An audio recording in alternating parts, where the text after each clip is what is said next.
महर्षि दयानंद सरस्वती जी ने अमर ग्रंथ सत्यार्थ प्रकाश की रचना की है।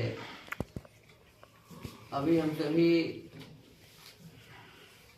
इस ग्रंथ के तीसरे समोल्लास का स्वाध्याय कर रहे हैं। वर्तमान समय में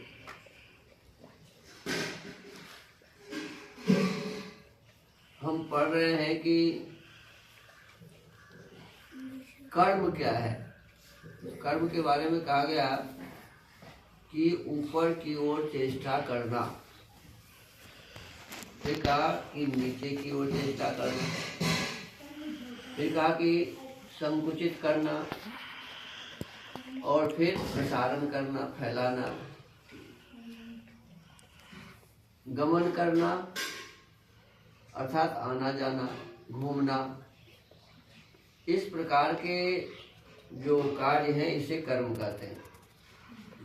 अब कर्म के लक्षण लिखते हैं। वैशेषिक दर्शन का सूत्र है, एक द्रव्य मगुणं संयोग विभागेश्वर नपेक्ष कारणमिति कर्म लक्षणम।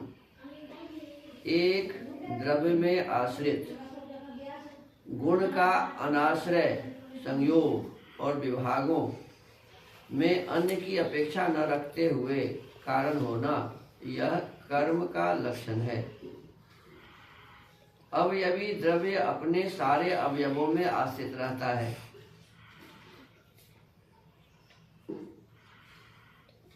संयोग, विभाग, द्वित्वादि, संख्या इत्यादि अनेक गुण भी अनेक द्रव्यों के आश्रय से रहते हैं, किंतु कर्म कभी अनेक द्रव्यों में आश्रित नहीं रहता।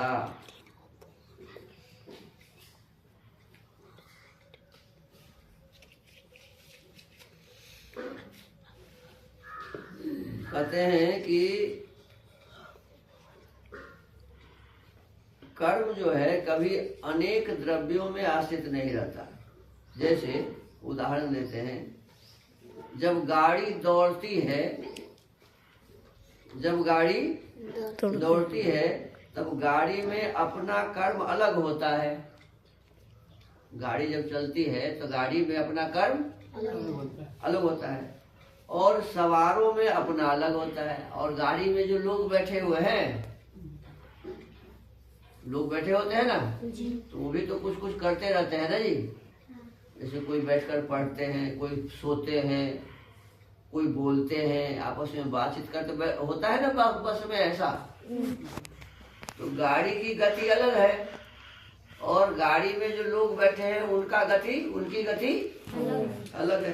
कहते हैं तब गाड़ी में अपना कर्म अलग होता है और उस पर जो सवारी करने वाले सवार हैं तो सवारों में अपना अलग कर्म होता है। इसलिए यदि दौड़ती हुई गाड़ी सहसा रोक दी जाती है, एकाएक दौड़ती हुई गाड़ी सहसा रोक दी जाती है तो सवार आगे गिर पड़ते हैं। होता है कि नहीं? आगे कोई ऐसी बात हो गई, अब एकाएक ब्रेक लगाया गाड़ी में तो क्या होता है जी, हम लोग सीधा आगे गिर जाते हैं, तो सवार आगे गिर पड़ते हैं। यह द्रव्य और गुणों से कर्म का वैधर्म है। माने द्रव्य का अलग कर्म है, गुण है, और द्रव्य और गुणों से कर्म का वैधर्म है। माने एक पदार्थ में जो गति है वो दूसरे पदार्थ में वह गति नहीं है, दूसरे पदार्थ में अलग ढंग की गति है। तो कहते हैं उसका कर्म अलग है, उसका कर्म अलग है। द्रव्य और गुणों से कर्म का वैधर्म है तथा कर्मों का परस्पर साधर्म भी है, तथा कर्मों का परस्पर साधर्म भी। अगुणम, यह लक्षण द्रव्य से वैधर्म तथा गुण कर्म दोनों का साधर्म है। संयोग और विभाग की उत्पत्ति में अनपेक्ष कारण होना, यह कर्म का गुण से वैधर्म है। संयोग और विभाग की उत्पत्ति में कोई जो मिलता है और कोई अलग होता है। एक काम है मिलना, उसको कहते हैं संयोग। एक काम है अलग होना, उसको कहते हैं विभाग। संयोग और विभाग की उत्पत्ति में अनपेक्ष कारण होना। अब देखो, संयोग होगा उसमें अलग कारण होगा, और अलग होगा उसमें अलग कारण होता है। तो यह कर्म का गुण से वैधर्म है, माने इसका गुण अलग उसका गुण अलग, क्योंकि गुण अनपेक्ष कारण नहीं होता। द्रव्य गुण कर्म का लक्षण या उनका परस्पर वैधर्म बताकर अब आगे कहते हैं द्रव्यानां द्रव्यं कार्यं सामान्यम। ये 23 नंबर सूत्र है इसमें। अब 23 नंबर सूत्र के संबंध में बताते हैं द्रव्यानां द्रव्यं कार्यं सामान्यम। अनेक द्रव्यानाम अनेक दो या बहुत द्रव्यों का द्रव्यम एक द्रव्य कार्यम कार्य होता है। सामान्यम यह साधारण सामान्य है। अब देखो, एक तो हम पढ़े थे कि मोक्ष प्राप्त करने के लिए 6 पदार्थों की आवश्यकता होती है। पहला क्या था? द्रव्य, दूसरा था गुण, तीसरा था कर्म और चौथा क्या था? सामान्य। 5वां है विशेष और छठा है समवाय। ये 6 पदार्थों के तत्व ज्ञान से मोक्ष की प्राप्ति होती है। तो आज इसमें सामान्य के संबंध में इसमें बताया जा रहा है कि सामान्य क्या है। तो सामान्य के संबंध में कहते हैं कि 2 या बहुत द्रव्यों का एक द्रव्य माने कार्यम कार्य होता है। सामान्यम यह साधारण सामान्य है। यह द्रव्यों का साधर्म है कि 2 या अधिक अवयवों से मिलकर जो कार्य द्रव्य बनता है वह एक द्रव्य अवयवी होता है। अब जैसे मान लो हम लोग हवन करते हैं, तो हवन में देखो एक सामग्री है, तो सामग्री में कई सामान है कि नहीं है? जी। उस सामान का अलग अलग नाम है, अलग अलग नाम है ना, सबका अपना अपना नाम है ना जी। और सब मिल गया तो उसका नाम क्या हो जाता है? सामग्री उसका नाम हो गया। तो कहने का मतलब है कि ये जो अभी इसमें क्रिया हो रही है यह द्रव्यों का साधर्म है। इसी का नाम क्या है? सामान्य धर्म। इसी का नाम क्या है जी? सामान्य धर्म। साधारण, इसी साधारण कहेंगे इसी का।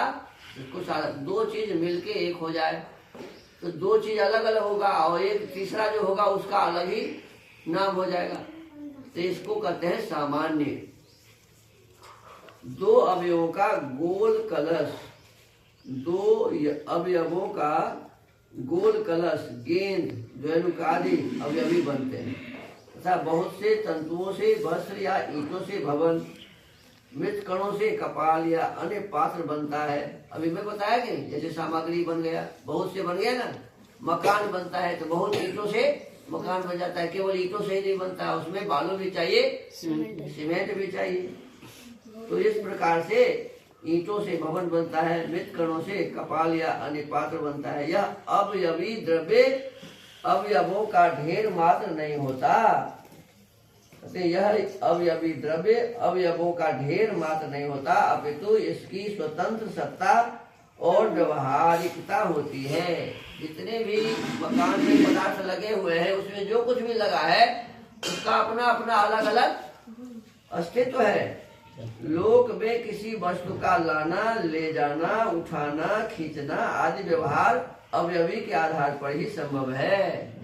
किसी चीज को लाना, ले जाना, पदार्थ रहेगा उसी को हम ले जाएंगे, अवयवी के आधार पर ही संभव है। घट का एक किनारा पकड़कर उठा लेते हैं।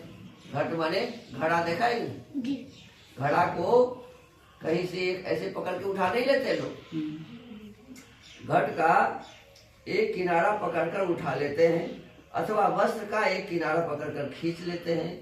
यह व्यवहार भी होता है कि मैं व अन्य वस्त्र या गाड़ी को खींच रहे हैं। अतः कार्य द्रव्य की स्वतंत्र सत्ता और व्यवहार है। तो इसी को सामान्य कहते हैं। इसकी अपने अपना अपना जो स्वतंत्र व्यवहार है ना, इसको क्या कहते हैं जी? सामान्य। अब इसके आगे वैधर्म के संबंध में बताया जाएगा। तो आज के इस स्वाध्याय को यही विराम देते हैं।